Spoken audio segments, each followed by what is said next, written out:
ઝાલોદ ખાતે NCPSL પરીક્ષા યોજાઈ। સિંધી ભાષા સંરક્ષણ તરફ મહત્વપૂર્ણ પગલું ભરાયું।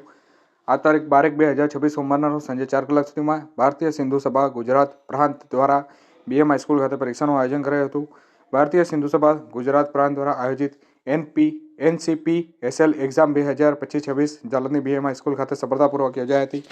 આ પરીક્ષાનું આયોજન ઝાલોદ સિંધી સંચાલક સ્કૂલના સંચાલન હેઠળ કરવામાં આવ્યું હતું, જેથી જય કિશન, પ્રેમ જાની અને નેહાબેન મેરવાની દ્વારા સક્રિય માર્ગદર્શન આપવામાં આવ્યું હતું। આ પરીક્ષા ભારતીય સિંધુ સભા ગુજરાત પ્રાંતના તત્વજ્ઞાન હેઠળ વરુણ સર અને હિમાંશુ સરની અધ્યક્ષતામાં યોજાઈ હતી। પરીક્ષામાં કુલ 15 જેટલા વિદ્યાર્થીઓએ ઉત્સાહપૂર્વક ભાગ લીધો હતો, જે સિંધી સભા ભાષા પ્રત્યે વધતી જાગૃતિનું સ્પષ્ટ પ્રતિબિંબ છે। આ પ્રસંગે નોંધનીય બાબત એ છે કે આજના આધુનિક સમયમાં પારિવારિક અને સામાજિક ભાષાઓમાં ધીમે ધીમે ભૂલાતી જઈ રહી છે, ખાસ કરીને માતૃભાષા પ્રત્યેના અવગણના ચિંતાજનક બની રહી છે। આ પરિસ્થિતિને ધ્યાનમાં રાખી અને સિંધી સમાજ દ્વારા પોતાની ભાષા અને સંસ્કૃતિને જીવંત રાખવાના ઉદ્દેશથી સિંધી સ્કૂલ શરૂ કરવામાં આવેલ છે, જેથી પરિવારોમાં સિંધી ભાષાનો પ્રચાર પ્રસાર વધે અને આવનાર પેઢીને પોતાની મૂળ ભાષાથી જોડાઈ રહે। ઝાલોદ સિંધી સમાજ દ્વારા આ પહેલમાં ઉત્સાહપૂર્વક ભાગ લેવાયો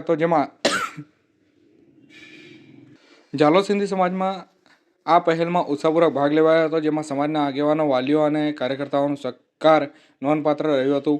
ભાષા, સંસ્કૃતિ અને પરંપરાના સંરક્ષણ માટે ઝાલોદ સિંધી સમાજને આ પહેલ અન્ય સમાજો માટે પણ પ્રેરણારૂપ બની છે। આ પ્રકારના શૈક્ષણિક અને સાંસ્કૃતિક પ્રયાસો દ્વારા સિંધી ભાષા માત્ર જીવંત રહેશે નહીં, પરંતુ ગૌરવપૂર્વક આગલી પેઢી સુધી પહોંચશે એવો આશા વ્યક્ત પણ કરવામાં આવ્યો હતો।